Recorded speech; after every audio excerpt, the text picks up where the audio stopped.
Notes, man.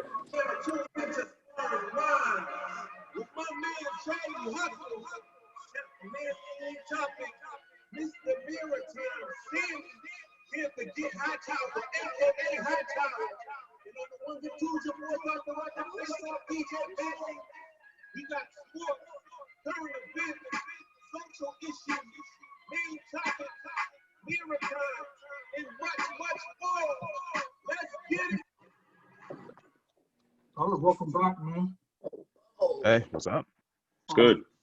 We have another riveting episode of Sparring Minds. Before we get into that, you heard the homie DJ Payne. Shout out to him. You already know who I am. It's Charlie Hustle, a.k.a. Charles Jones. No hot tub Tony today. Nah, no hot tub Tony today. That's what we do on the regular show. What's up, y'all? It's Hightower. What's going on? And this is Sam Little, Mr. Maritime. Hey, and it's the chef, main topic. So obviously, my face is close to world renowned right now in terms of just popularity and the female votes going through the roof because of what I'm doing with my beard. They like the glasses. They dig all that. So this is a face y'all have grown to love. So salute And that. hate. But below me, we got a new face with us for today's episode. It's the homie Jordan Rawls. Yes, Jordan, sir. we appreciate you being with us, brother. Appreciate it, guys. Thank you for having me today. Jordan's- Excited for the conversation. Yeah, man, it's gonna be a good time. Jordan's on the road to life coaching, and that's his passion and that's his drive, and it's something you'll get from him with every word that comes out of his mouth. I mean, I've met him obviously through family, and he's been an incredible spirit. And I knew immediately I had to get him on the show, so we were able to get that secured. So again, welcome to the show. Thank you. Before we dive into the life coaching aspect of this, we got to do a little bit of Sparring Minds in terms of current events, because we've been off the air. We missed Sunday's episode. We need a little rest and relaxation. And in that time, the news out in Wisconsin is crazy. So fellas, let me give you all guys the story. I'm sure you've heard it. I'm sure the listeners have heard it. Jordan, I'm sure you've heard it. But it's definitely worth discussing here. So let's go through it, man. So Jacob Blake, a black male out in Kenosha, Wisconsin, was shot 7 times in the back by a police officer. Close range. Inches. Right. Read in the article. With his kids in the car. 3 kids, With his kids in the car. 3 kids in the back seat. So let me give you some details, fellas, and then we can kind of discuss it a little bit. So this was Sunday night, 5 o'clock. The cops came based on a domestic disturbance call, right? Now, it's unclear who called 911. The dispatcher says that someone there said that Blake wasn't supposed to be there, okay? He took someone's keys and refused to leave. So that's the story that the dispatcher was getting. The dispatcher, of course, is the one who then signals 911, and they go out to the residence. So that's the information that the cops were armed with. Pardon the ridiculously bad pun there. But that's the information that the cops were armed with as they went out to this residence, right? So the dispatcher also went on to say that the caller was uncooperative.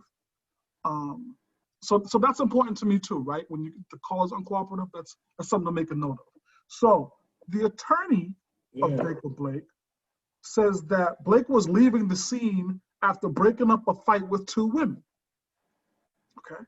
Also, in this situation, Jacob Blake was heard telling one of his kids to get back into the car, right? Get into the car. So for me, if you're listening to what we're painting so far with the details, he's probably at his baby mother's house, something of that case. He's there to pick up a kid. 2 women are arguing, something along that is where I am so far, right? There was a dude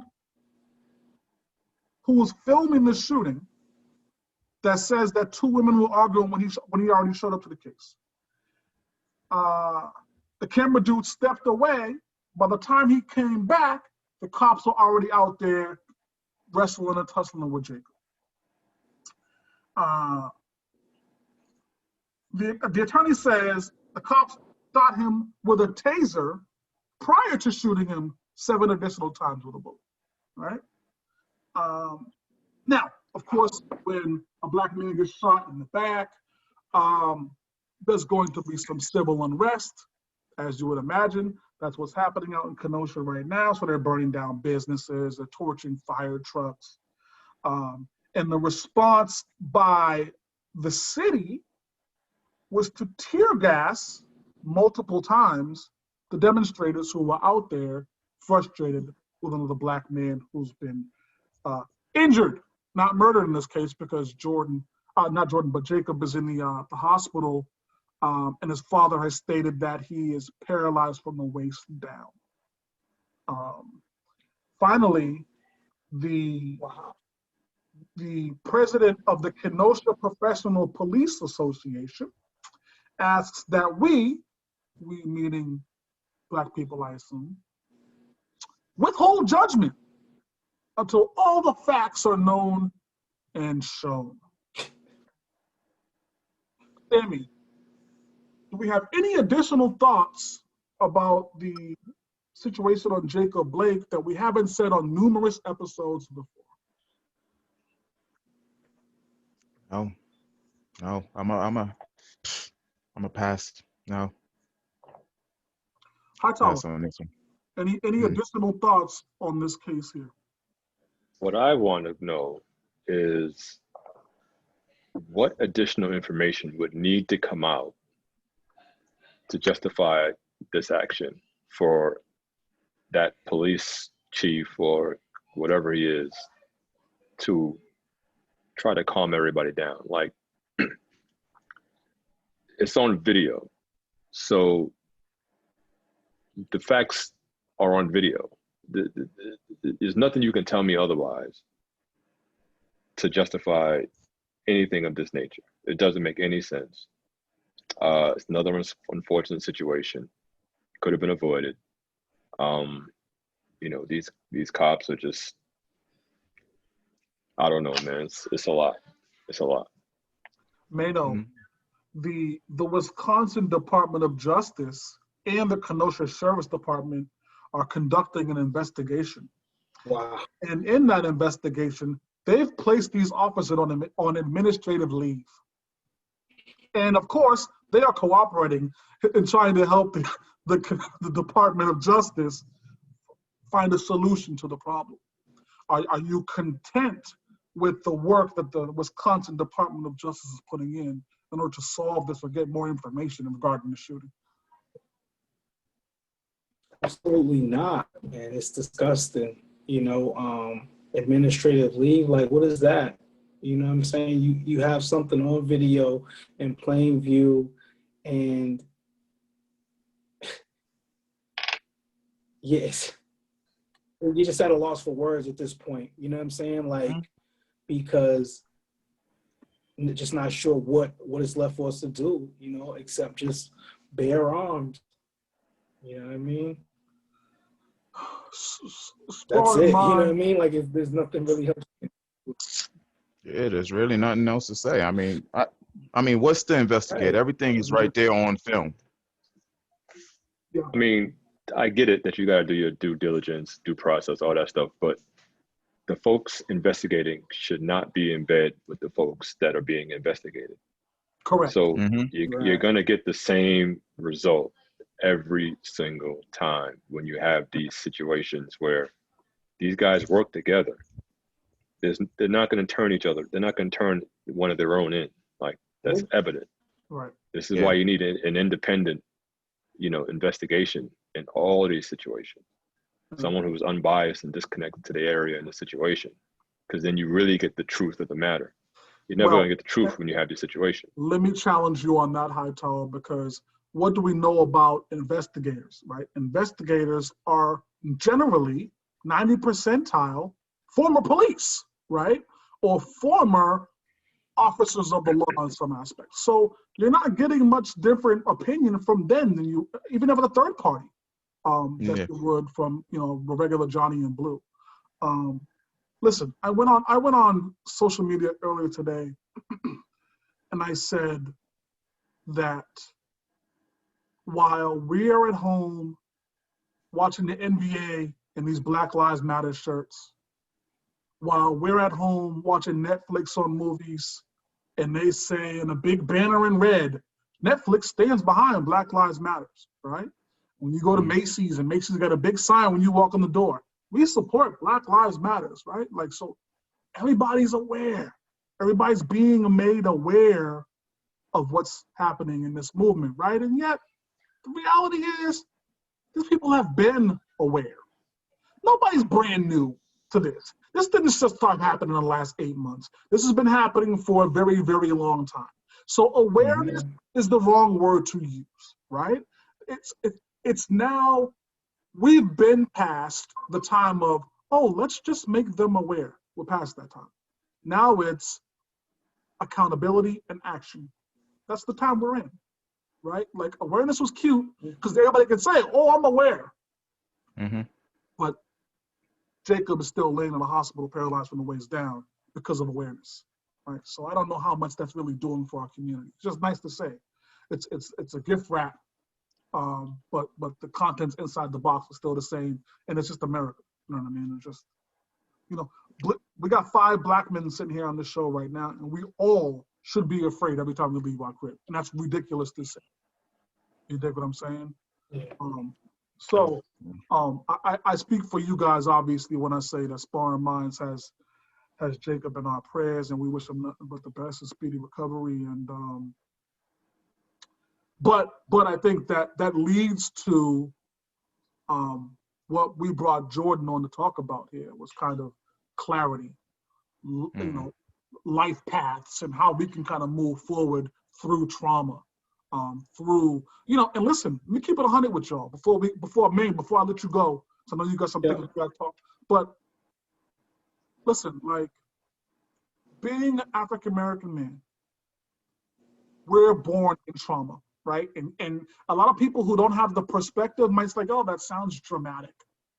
We're brought up in trauma. We're brought up in you know, broken homes. We're brought up with a police and legal structure that's not necessarily for us. We're brought up in, you know, where roses trying to grow through concrete, man. And it's, you know, it's traumatic, and it's something that needs further discussion. So with that said, man, get us started. Jordan, let's do it, man. Let's have some fun. Yo, we gotta laugh and joke around here too, dude. Let's talk about it. Let's do it, man. It was a serious segment, man. So, you know what I mean? Yeah. So, word up. So, Jordan, tell us about yourself, man. Yeah. So I'm originally from Rochester, New York, born and raised, but now I reside here in Charlotte, North Carolina. And really, I'm pretty much an aspiring life coach right now. It's something that I've recently come across as I've learned more about myself. But really, at the root of everything, I'm pretty much someone who's passionate about self-improvement, you know, growth mindset, and really, you know, trying to live my life to inspire and motivate people of color to live lives in higher purpose. Really, professionally though, I'm an agile coach within IT, within the insurance industry. So that's what I do during the day. But you know, yeah. Salute. Nice, good stuff. So, I mean, tell me, like, what are your, like, ultimate, like, goals, like, with being an aspiring life coach? Like, what is it, like, ultimately you want to get out of it? Yeah, ultimately what I want to get out of it. One thing in particular, or is it like several? Really, you know, I feel like at this point in my life right now, I've learned a lot about myself. I've learned about all my broken ways, and I've been seeking to repair them. And in doing that, I've learned a lot about, you know, the things that I truly care about, you know, my personality, which is, you know, I like to help people. I've always wanted to help people in some way, shape, or form.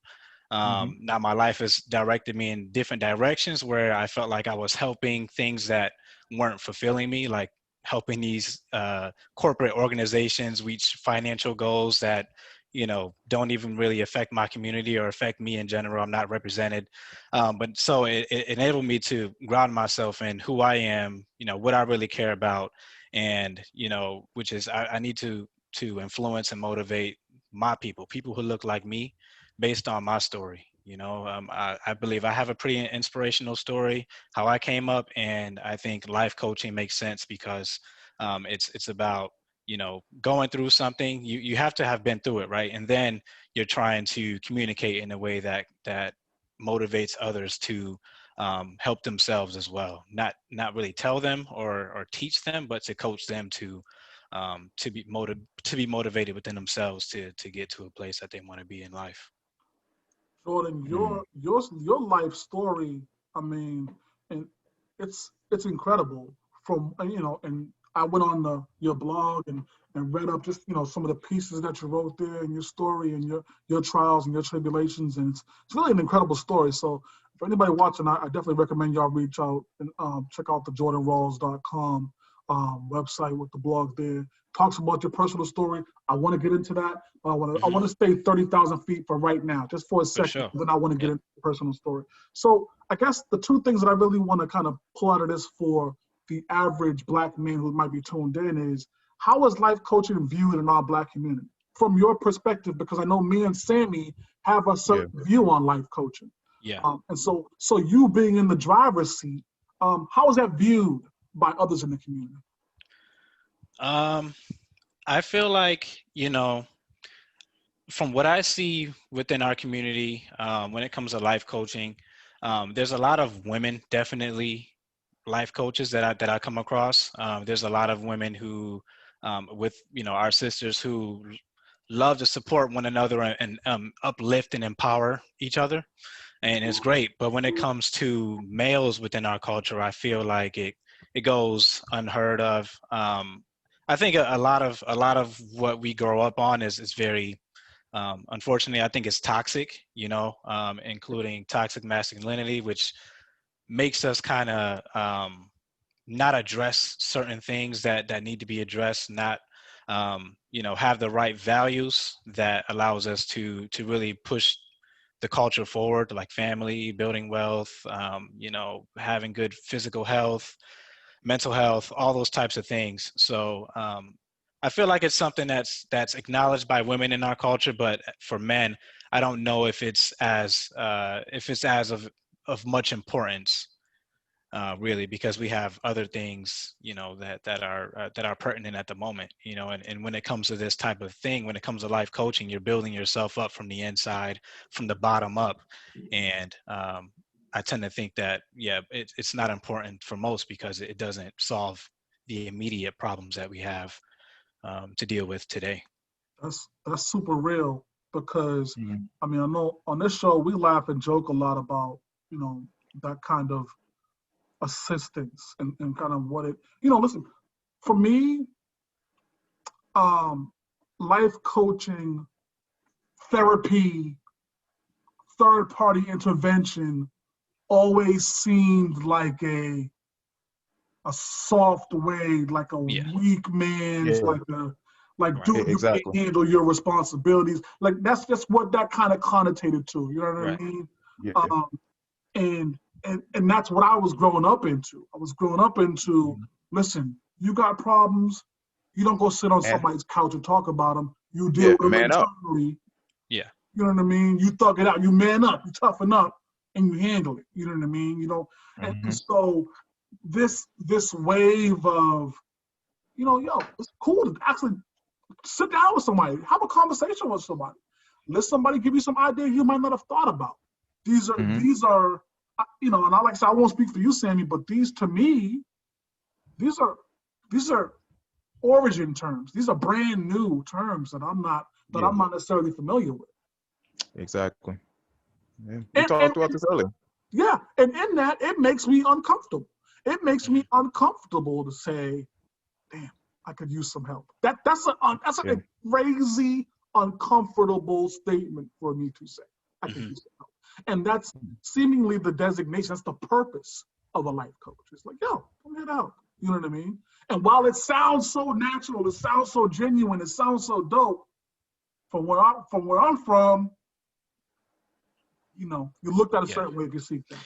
That's why, you know, I feel like I'm empowered to try to create a new well, this isn't new. There's people that's going against the grain, right? But we got to make it cool to go against the grain. You know what I mean? The very fact that a lot of these topics make us feel uncomfortable, it should indicate to us that if we did tackle some of those topics, if we were to take on some of those things, that in itself is a sign of strength. You know what I mean? To acknowledge the things that we've been through, to acknowledge, you know, just so many of the different scenarios that are holding us back or go unaddressed.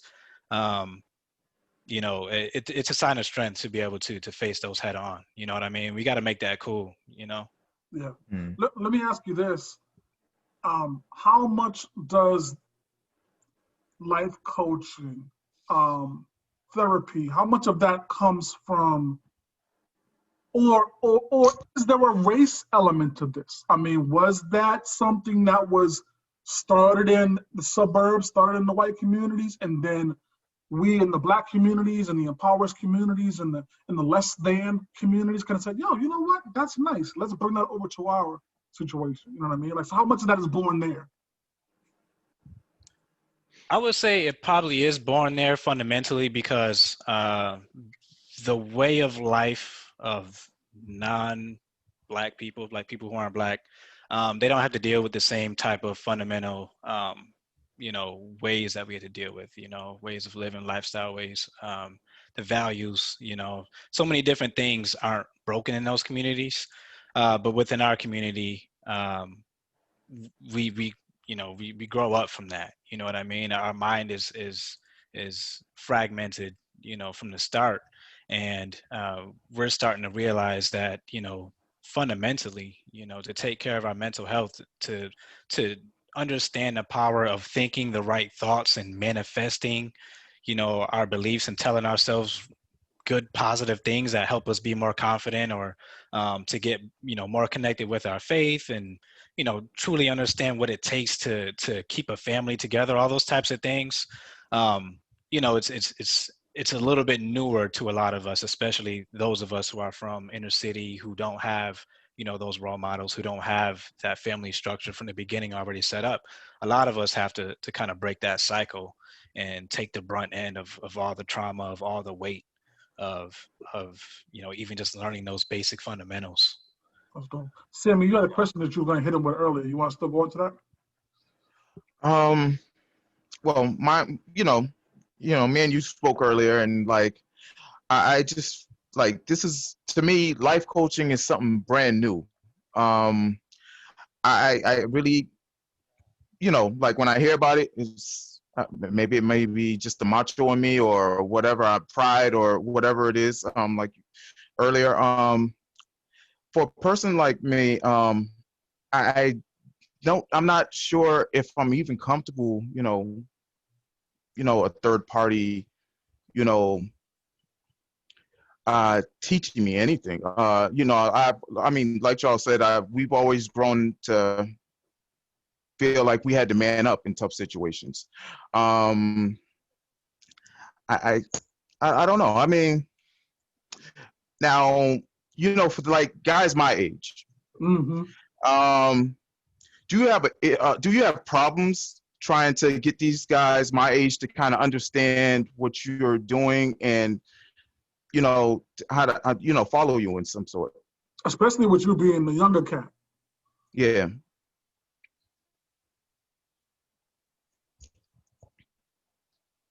You're not speaking to me, right? Yeah.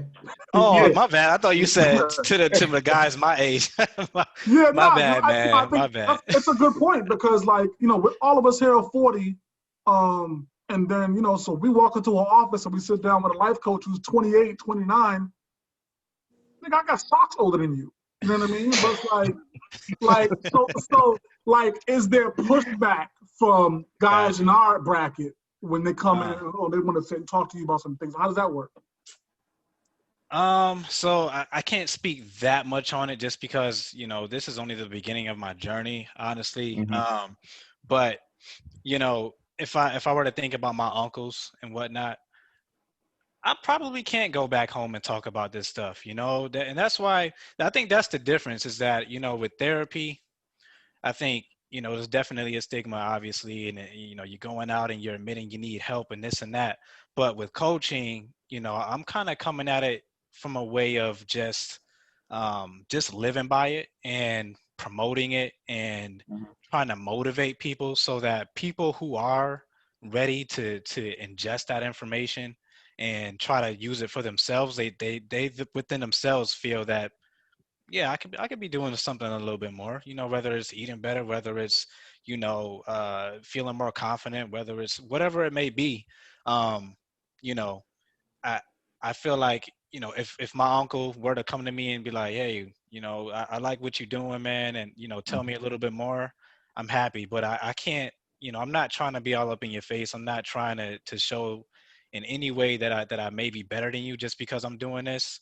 Mm-hmm. You know, I think there's a stigma around that. A lot of us, you know, we get that ego, right? That ego kick in, and we like, Oh, yeah. nah, Yeah.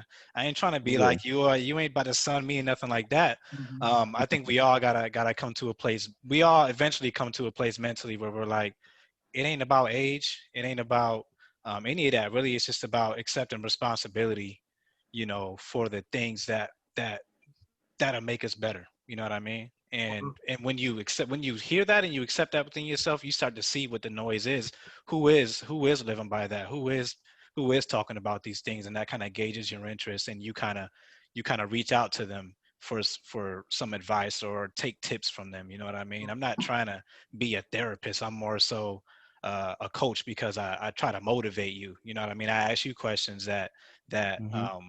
would foster, you know, your own, you know, inner light. You know what I mean? Okay. That's dope. Fellas, let That's me read y'all a quote real quick that we got from the Jordan Rawls webpage. And then I want y'all to give me a quick brain blast on it. Tell me what you think about the quote.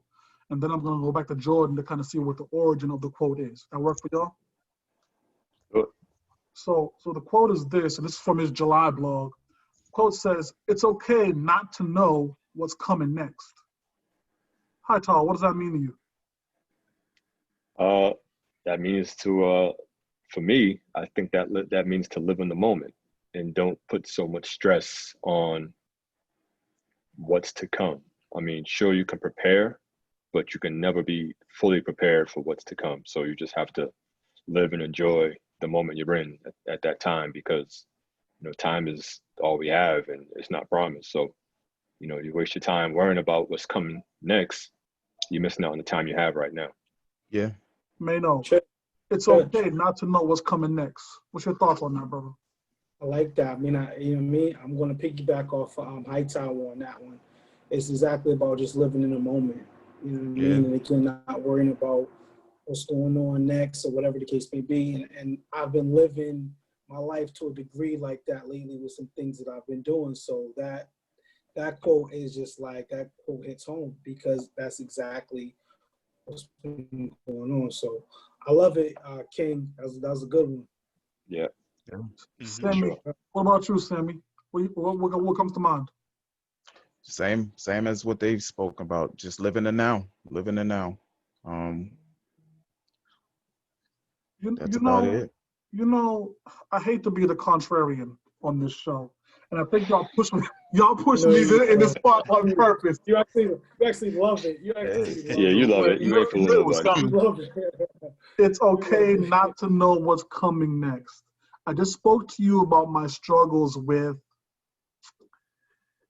Okay, so black men,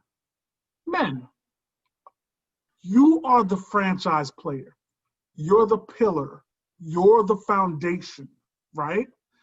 Mhm. So when you have the women coming to you, when you have the children coming to you, when you have the elders of the family coming to you about, hey, what's next? It's not okay not to know what's coming next. Again, Mhm. that's how I was raised. That's how I was brought up. That man has to be able to say, this is what's next. I've already thought 10 steps ahead. This is the plan. This is what we're gonna do. That's why you have the head of household title. That's why you wear the big crown. That's why you get the big piece of chicken at dinner. Because while others around you have the luxury of saying, it's okay to not know what's coming next. Life is gonna be great. Somebody has to guide the ship. Somebody has to be driving the car to get us to where we're supposed to be going. You see what I'm saying? So me as a man, me as Charles Jones, I'll just say that because we're all men here. Obviously, your opinion is different. Me as Charles Jones, I don't have that luxury. When Fabian says to me, okay, what's next? These bills are due. Okay, I got it. Here's what we're gonna do. I can't live. I'm an author, right? I would love to live in a dream world that I can create. But my responsibility as a man, as a father, as a husband, doesn't allow me to live in a zone where I can say it's okay to not know what's coming next. Jordan, give me the origin of this thought, and then also feel free to tell these dudes that they're wrong also. You know what I mean? Because they make mistakes pretty frequently on this show, and so their opinions are wrong. Don't be ashamed. See, you asked, what do we think about that? About that phrase and whatnot, and so we told you what we felt about that phrase, what it meant to us. That doesn't mean that's how we go about life, though. Yeah, I mean, I think there's context behind it, right? The way we come at it. You took it way too deep, right? Yeah, he really did. He took it way too. No, definitely not. But I can speak on that. I feel like we can speak on that. I think the origin of that post really was around the George Floyd protests. He was murdered, and in the protests, everything was going crazy. And I felt like this was right at the point where I had just kind of kicked off my blog, and I was trying to stay productive and getting things going. And shortly after all that happened, it kind of had me at a standstill. It kind of had me, just deep in thoughts. It kind of had me feeling like I wasn't as productive. Work was going nuts because I'm having all these conversations with my white counterparts, being the only Black person. And, so it was just a lot going on. And I felt like I felt demotivated, and then I felt worthless, later on, because I felt like I wasn't doing enough. I wasn't doing those daily habits that I set out to be. I wasn't putting out the posts. I wasn't, speaking as much actively during that time when it was happening. So, really I had to learn to forgive myself, man. And we don't know what was coming next. And, now we're in August now, but we didn't know what was coming next. The world is happening all around us, but we gotta focus on the things that we do have control of. So that's why I agree with you in your perspective of, there's still things we gotta handle. Those are things that are within your control, right? And you can only plan things to the ability that you have control and some of what you can predict. But there's a lot of things that we can't plan for, but we still can wake up on a daily basis and make sure to work out, make sure to tell ourselves the right things, make sure that we're in a good mental, physical, our family's in a healthy state. You know what I mean? Your marriage is right. Your relationship is right. You calling your fam, your money is right. All those types of things, those are still within your control. So if something that you can't plan does happen tomorrow, you get injured, you get hit by a car, you die, whatever, God forbid, I'll be floating to heaven, happy because I know that I live my day, taking care of what I could control and try to do it to my best of my capability. So in my mind, it's okay not to know what's next. Just take control of what you can right now and be disciplined around that. You know what I mean? Keeping your world together with as you have control over. I like this brother, man. Word up. Word up. Very insightful.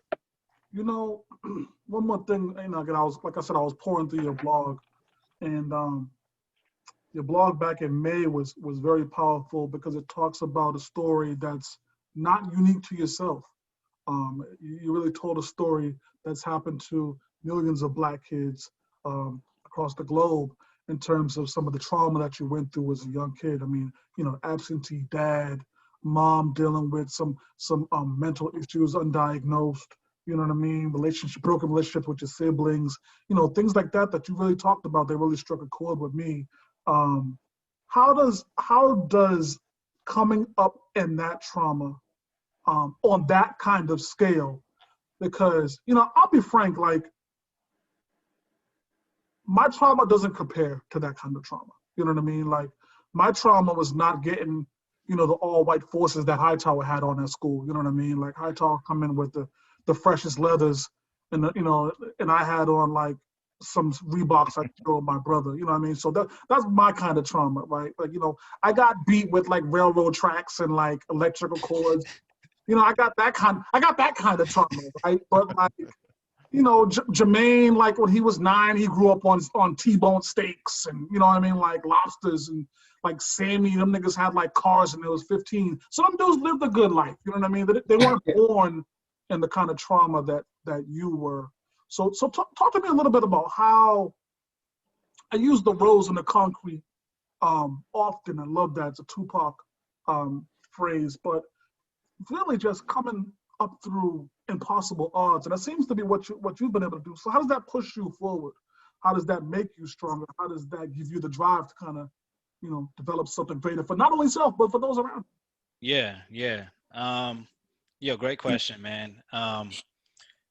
You know, I think a lot of us, we go through some stuff, some heavy stuff, and you know, we see the world and everything that is putting stuff on us is, you know, we point at it, we blame it, you know, we get angry at it, and then it forces us to think, you know, just very negatively, and then it starts to affect so many different areas of our lives, the conversations we're having, you know, the way that we're talking to our family, the way that we're talking to our women, the way that we're raising our children and people younger than us, the things that we do, the drugs that we take in, right? It has a drastic effect in that way. But you know, I think once you get to a place where you can face it and talk about it. I used to not be able to talk about any of this stuff, right, without like feeling that heavy feeling inside that you can't even, you know what I mean? You just gotta let go. Yeah. You know, I had to do a lot of self-awareness. You know, like I said, I've always been passionate about self-improvement. So I only talked to a therapist like twice, you know, and that was way later on. But, you know, during it was all just self-assessment and trying to rebuild myself along the way. So I had to rebuild self, man. I had to learn who I was inside. You know, I had to reground myself in my faith, man. I had to get back. I was baptized at like 12, but I really wasn't living a Christian life until, you know, really until now that I'm trying to like, you know, really live the ways that's taught in that book. So, you know, you start to see things a little bit more positively once you realize who we truly rely on, you know, God above, where we truly get our strength from, and your mindset just start thinking differently, man. And it comes with maturity too. You have to feel empowered to take responsibility for everything that has happened, and well, not that has happened, but how you're gonna bounce back after it, right? How are you gonna be resilient after that? You know, your life ain't stopping where it is right now. It can keep going. So, you know, once you reground yourself in that, you kind of realize, man, that you got a lot of value to deliver. You got a lot of value to offer, because there's so many people that did not make it out, and a whole lot of other younger folks coming behind you dealing with the same circumstances. So, you know, when I realized I was doing all the wrong things, focused all about just, you know, survival, getting this job in IT to just, you know, afford me a comfortable lifestyle, you know, that runs out eventually, man. That ran out of me. I wasn't feeling that fulfillment. So I needed to figure out really what I was about. And I needed to get back to, I wanted to help people. I want to inspire people. I want to motivate them to be better. And what better way to do it than to use my own story, my own, you know, overcoming obstacles to help others seek that inspiration and build themselves up. You know what I mean? So that I started seeing those things as a good thing. You know, those are building blocks that helped me say, yo, I've been through this. This is extremely valuable. Like, I'm worth it. You know what I mean? I'm valuable. You know, stop seeing it as, it helps you stop seeing things as negative, helps you stop pointing blame, and it helps you just start you know, carrying life forward in positive ways, and you know, and that's just the way that I've been taking it, you know. I'm totally impressed, fellas. Did y'all have any questions for the young brother? I gotta put him through something. But I'm gonna give y'all a minute here to blitz him with some questions if you got something. I'm cool. Good. Just taking it all in. This is Yeah, I mean, yeah. Yeah. I'm over here learning. I'm learning, man. Yeah. I'm learning. You know, that's why. Go ahead, I man. guess what I want to just ask is like, what has it been like starting up your life coach journey, like through the pandemic? Like, how has that affected, or has it affected at all on it? Like, what's that been like during the pandemic? Man, I feel like I've never been less distracted in my life, man. There's so much stuff going on, and it's truly unfortunate, man. I agree. It's terrible, everything that's happening, especially the dramatic effects it's having on our community. But I also, you know, if I were to focus on a good side, is that, you know, we got the time right now, and we got these phones in our hands that gives us unlimited access to all this information, inspiration, ways to still win in some way, you know, in this environment. You know, it might not be applicable to everybody, but, you know, that's why I'm really trying to live in the way of the fundamentals, like, you know, understanding those daily habits and how important those things are, to wake up and try to work out, wake up and just think about how you're gonna, you know, how you're going to go about your day with, you know, with your armor on, you know, relying on God, you know, going with in every meeting or anything you got to do, face the world with just a can-do growth mindset, you know what I mean? And how that drastically affects everything else. You know, it starts with those daily habits. It starts with telling yourselves the right things. It starts with reevaluating who you are, focusing less on what, you know, those validation pieces, you know, putting your ego aside and realizing where you need to recenter your focus on values, like the importance of family, importance of building wealth, the importance of, you know, just all those different things, man. So I just feel like right now during the pandemic, there's still many ways that we can win, and the focus should be on internal, you know, less about, you know, the external stuff, less about things that we're trying to impress others or try to live for others. We got to do it for ourselves. And what helps us do that is, you know, getting connected with your faith is I think is a huge important thing as well. Amen. Okay. Yeah. Amen. So let me say a couple things real quick. As a matter of fact, Sparring Minds listeners, obviously we appreciate y'all joining us. We're gonna put y'all don't listen to this part of the show. Just like step to the side real quick. I gotta talk to my guys real quick, and then we'll come right back with a brand new segment. But y'all stay still for a second. Peep this shit. Peep what happened to me. Pardon my language. I was on the phone the other day with my mother-in-law, right? Because I didn't tell y'all, Jordan is also like a fitness guy, right? He just does like the total package, right? So I'm on the phone with my mother-in-law the other day. And my mother-in-law, like we was talking about, Fabian's like, oh yeah, so, you know, I don't make Charles chicken with bones because he don't like it, blah, blah, blah, blah, blah, right? And so then my mother-in-law says, how did Charles get so big if he don't like chicken with? I said, what is going on out here, B? Like I was totally in shock. So now that we got like a fitness guru with us also, I'm gonna have to get with the homie on like some like lose 80 pounds in 2 weeks kind of. Yes, please, Jordan, because I told him just start doing something. He started bitching. So, you know. Like, you want them off on the show, B? This is going to be PG. All right, Sparring Minds listeners, we're back. Pardon me, I just had to talk about something that happened to me in my real life. So, but also Jordan is a legendary fitness guru. So y'all check him out for that. Hightower. So listen, Sparring Minds listeners, y'all know I'm apt to freestyle things on this show. Happens all the time. It's going to happen again right now. So Hightower, cue your boy up. We're about to break into a new segment.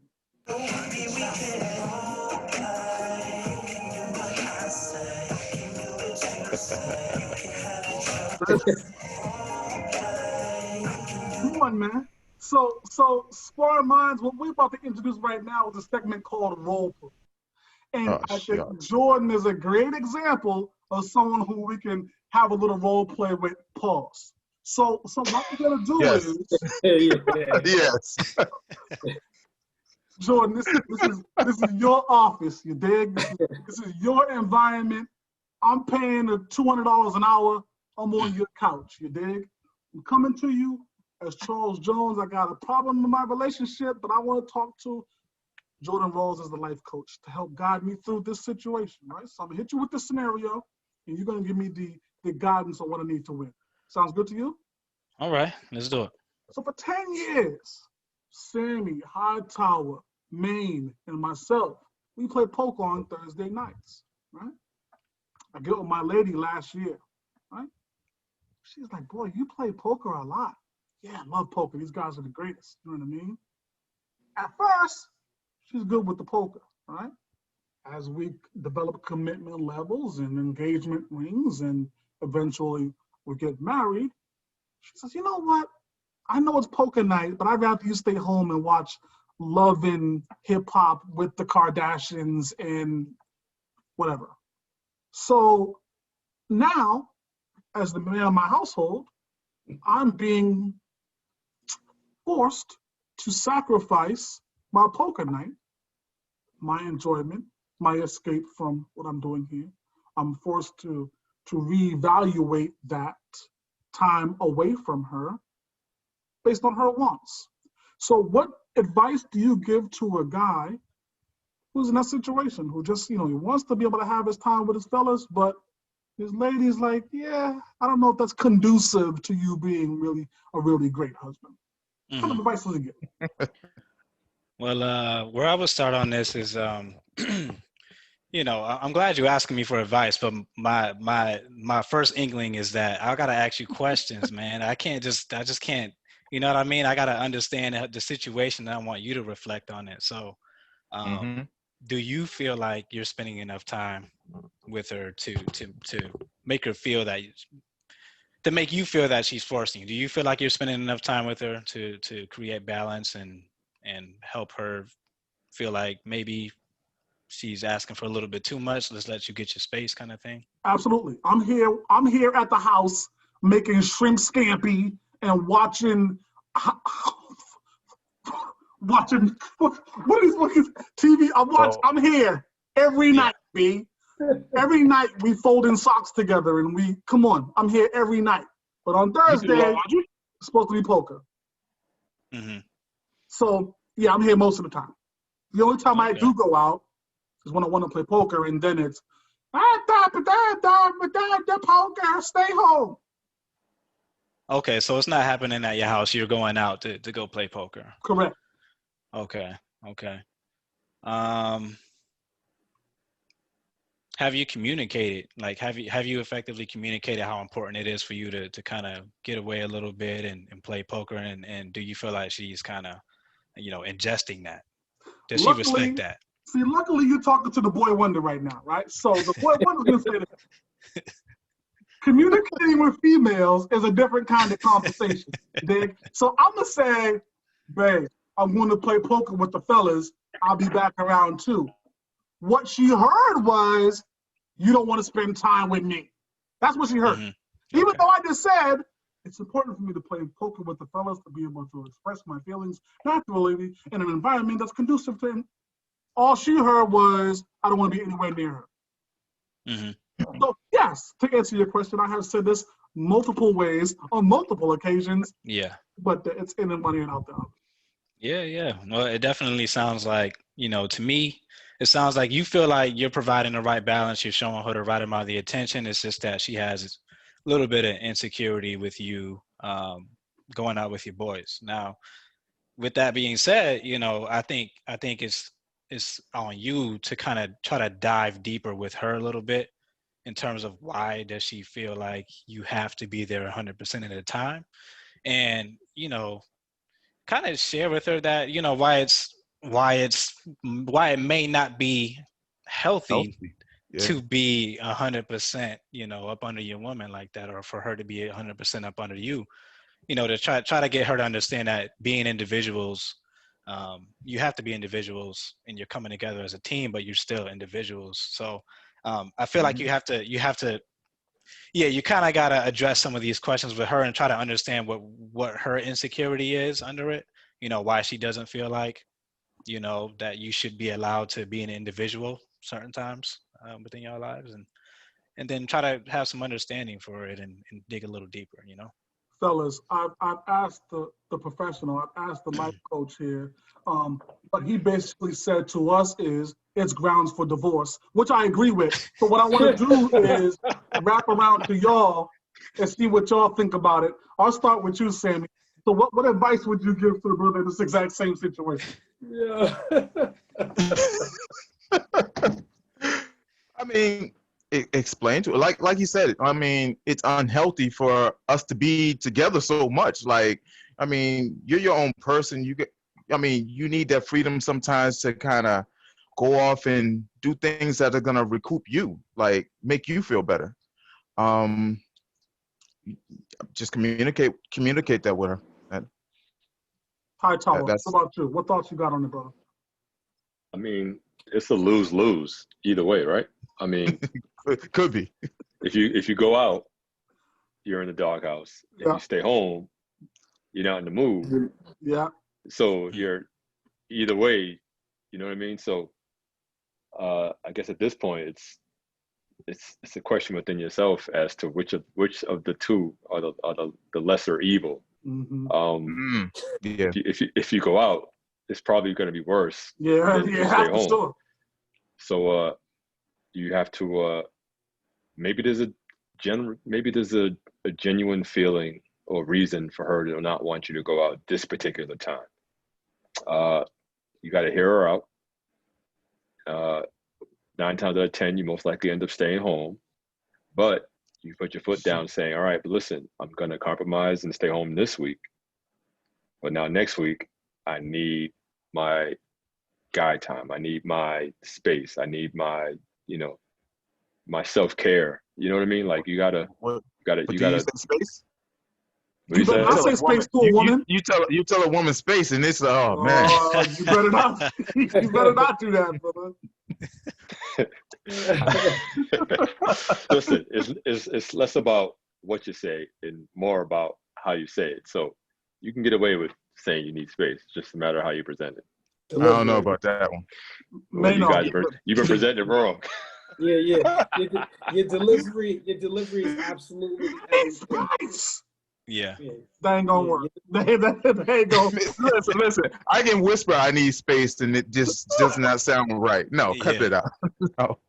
I think that's But why what do you it's mean? like. That's why it's like, it's important for both people to be able to just be rational. You can go to her and you have an open mind and stuff, but it takes two. You know what I mean? Like, if she gets triggered by you in your best way, saying that you need space, then it's a deeper issue that I think once you get past that angry phase, once she lashes out, I'm hoping that she loves you enough to be able to say, all right, let's talk about this. I'm trying to hear you out. I want to make this work. It takes two to be able to make it work, and she kind of got to reevaluate a little bit. You know what I mean? Jordan, that's totally cute. How you equate ration with females? Like that's totally like I can see your youth peeking in a little bit right there. When you think if you think females and being rational belong in the same sentence, I'm gonna coach you instead. I'm saying though, I've seen it. I've seen it with her sister, man, and she gets to a point where once she gets past the toxic, just lash out at you. You know what I mean? She'll if she's really about it, man, she's really about you. There's a way for you to be able to have an equal 50-50 talk about what compromise means between y'all. And absolutely, you know what I mean? Sorry, absolutely. Yeah. If she doesn't, man, tell her to talk to her sisters, man. Tell her to talk to mama, get the family together as they always do, and talk about it. Man, hit me with your thoughts, brother. What do you think? Hold on, we don't skip man. We can't skip man. Okay. No, I definitely agree. Like effective communication. You know what I'm saying? Like in how you say things, it matters or whatever. You know what I mean? Because at the end of the day, I'm not gonna compress my happiness just to satisfy you. You know what I'm saying? Because at the end of the day, that ain't gonna do neither one of us no good. You know what I'm saying? Because I'm gonna feel like, I'm not being taken serious or important enough on my issues and things like that. And it's important for us as men to let the women know that, hey, listen, you know what I mean? I'm definitely all about you too, but let's not forget me. I'm not going to lose myself within, you know what I'm saying, within this relationship. So, yeah, that's all. You know, I think I want to discuss that in a future episode, because I think I slightly disagree with the logic that you're not supposed to lose yourself in your relationship. Like, I think you are. I think you're supposed to reinvent yourself. You're supposed to take on a different type of meaning with your life. So there might be some conversation that we had there in the future on that, because you can't go into a relationship being hustled 100% of the time. I can't do that. Like, I have to transform into Charles, and I have to be able to give my wife what Hustle wouldn't. Like, Hustle don't care about all that. I want to go play poker and play ball with the fellas. Like, that's what I'm about. But in order for me to be successful in my relationship, I got to be able to come out of that, transform, evolve into something different. So remind me, we're gonna bring that up on a different show. But that losing yourself to, yeah, I'm not totally with that. Yeah, I'm not losing myself. I mean, but you really have to at least lose part of yourself. Again, y'all looked at totally different than I did, but it's no surprise. One of these days, man gonna get right. Man, real talk, we haven't agreed on anything in 45 episodes. No, me and you. I actually know when it's the segment me and you we have. Yeah. Yeah, we'll figure it out. Sammy, mirror time, brother. We're up against the clock. Thank you, Jordan Rawls. But my mirror time today is the best time for new beginnings is now. And that's how I end it. I like that. Well, we obviously, Sparring Minds appreciates Jordan Rawls joining us today. Y'all go check out jordanrawls.com. It's an incredible blog, incredible insight, incredible clarity. Y'all make sure you take a look at that. I mean, you know, like I said, his story is remarkable. So we salute the young brother for joining us here today. Appreciate y'all, man. Yes, sir. Shout out, folks. Thank you. It was very informal. Only shout out I have is by the time you guys see this, you would have seen the pre-orders for the t-shirts that we have coming. Yes. I put a little post up earlier about them, you know, so folks will be looking out for it tomorrow for sure. But yes, just limited quantity, so first come, first serve to get in where you fit in. Yes. Come on, I told y'all we're not gonna give you no National Liquidators, CVS, buy 30, get one free. Like, we're not doing that, B. Like, we giving you the top of the line quality, something you can really feel comfortable wearing, something you can wear. Come on, man. Support the product, support what we're doing, man. Send me the link, man. Great. I'm on board. Word. Yes. Come on, Thank man. you very much, sir. Sparring Minds, this is your boy, Charlie Hustle, a.k.a. Charles Jones, a.k.a. Billionaire Bob, a.k.a. Hot Tub Tony, Next. a.k.a. High Tower, you know what it is. Sam Little, Mr. Maritime. This guy. Hey, Mr. Chef. Jordan Rawls, we appreciate you, bro. Hey, thank you, thank Jordan you, fellas. Rawls. Thank you very It's been much. a pleasure, guys. Yes, appreciate you. We'll holler.